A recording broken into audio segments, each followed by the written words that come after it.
Digital സർവകലാശാലയിലെ താൽക്കാലിക VC നിയമനത്തിലും ഹൈക്കോടതിയുടെ സ്റ്റേ ഇല്ല. ഗവർണറുടെ നിയമന നടപടി ചോദ്യം ചെയ്ത സർക്കാർ നൽകിയ ഹർജി ഫയലിൽ സ്വീകരിച്ചു. ഹർജിയിൽ 3 ആഴ്ചയ്ക്കകം നിലപാട് അറിയിക്കാൻ ഹൈക്കോടതിയുടെ നിർദ്ദേശമുണ്ട്. ഷബ്ന സിയാദാണ് ഈ വാർത്തയുടെ വിശദാംശങ്ങളും പങ്കുവയ്ക്കുന്നത്. ഷബ്ന, കഴിഞ്ഞ ദിവസം തന്നെ കോടതി പ്രധാനമായിട്ടും ചൂണ്ടിക്കാണിച്ചത് വൈസ് ചാൻസലർ ഇല്ലാത്ത ഒരു സാഹചര്യം ഉണ്ടാകാൻ പാടില്ല എന്നുള്ളത് തന്നെയാണ്. അതേ നിരീക്ഷണത്തിന്റെ അടിസ്ഥാനത്തിൽ തന്നെയാണോ ഈ ഹർജിയും തള്ളിയിരിക്കുന്നത്?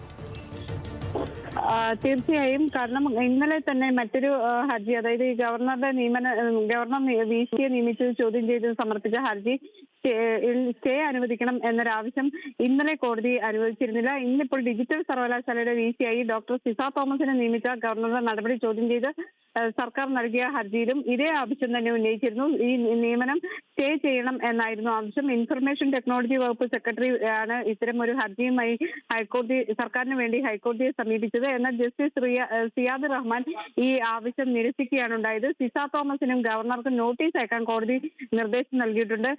അതോടൊപ്പം തന്നെ സാങ്കേതിക സർവകലാശാല VC നിയമനത്തിനെതിരെ സർക്കാർ കഴിഞ്ഞ ദിവസം ഫയൽ ചെയ്ത ഹർജിയോടൊപ്പം തന്നെ ഈ ഹർജിയും പരിഗണിക്കാനായി കോടതി മാറ്റുകയും ചെയ്തിട്ടുണ്ട്.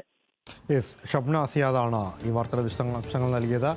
VC നിയമനവുമായി ബന്ധപ്പെട്ടുള്ള ഹർജി നിലവിൽ സ്റ്റേ അനുവദിക്കാനാകില്ല എന്നും ചൂണ്ടിക്കാണിച്ചുകൊണ്ടാണ് ഫയലിൽ സ്വീകരിച്ച ഇരുവർക്കും നോട്ടീസ് അയക്കാനുള്ള നിർദ്ദേശം നൽകിയിരിക്കുന്നത്.